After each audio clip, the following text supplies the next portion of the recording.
నాకు మా గౌరవ ముఖ్యమంత్రి ఇప్పుడున్న ముఖ్యమంత్రి అప్పటి పీసీ ప్రెసిడెంట్ రేవంత్ రెడ్డి చెప్పిండు నాకు మైపాల్ జాగ్రత్త నీ ఫోన్ ట్యాప్ అవుతున్నా చూడని చెప్పి నాకు అప్పుడు మహేందర్ రెడ్డి గారు మాజీ మంత్రి ఉంటే ఆయన కూడా చెప్పిండు నీ ఫోన్ ట్యాప్ అవుతుంది మైపాల్ అని.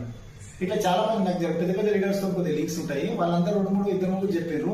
అందరు నా ఒక్కనే కాదు, ఇక్కడ నేను ఒక్కనే గొప్పని కాదు, చాలా మంది ట్యాప్ చేసినారు. అందులో నేను ఓన్ని బాధ్యతని. ఇట్లా చాలా మంది ట్యాప్ చేసినారు. కొద్ది సిగ్నల్ ఇచ్చినాడు. నాకు సిగ్నల్ ఇస్తేనే నేను నా ఫోన్ జనరల్ 9866051472 అనే నంబర్ పెట్టి దాన్ని వాట్సాప్ తీసి వాట్సాప్ కు వేరే నంబర్ యాడ్ చేసుకున్నాను. 8854504955. ఆ నంబర్ చాలా మంది తెలియదు. ఆ నంబర్ ట్యాప్ చేసారు. అది ఎప్పుడు ఫస్ట్ జనరల్ ఫోన్ ఉన్నప్పుడు చేసారు.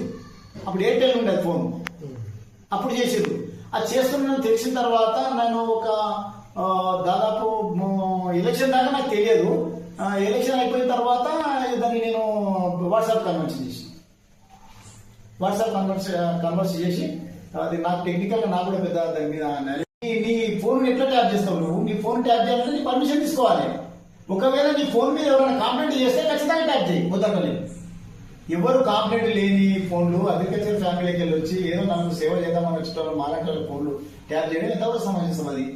అది ఎంతవరకు న్యాయం? అది మన రాజ్యాంగం అదే చెప్తున్నదా ఇట్లాంటి వాళ్ళని చేయమని? తీవ్రవాదం చేయనికుంది యాక్ట్. అది తీవ్రవాదం చేయనికుంది, సంఘ విద్రోహ శక్తులని చేయనికుంది.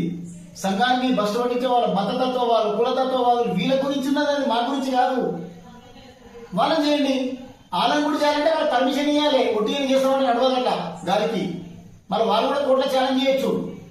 మేము సంఘ విద్రోహ శక్తులను కాకుండా సంఘ విద్రోహ శక్తులను ముద్రేసినంత మాత్రం జరగదు. అది కోర్టు కూడా ఒప్పుకోవాలి, హోంశాఖ సెక్రటరీ కూడా ఒప్పుకోవాలి. మన భారత రాజ్యాంగం చాలా గొప్పదండి. అన్ని హక్కులు కరెక్ట్ ఉన్నాయి. ఈ మిస్యూజ్ చేస్తున్నారు అధికారులు, పొలిటికల్ లీడర్లు కలిసి. ఈ మిస్యూజ్ చేసే దాన్ని మనమంతా కూడా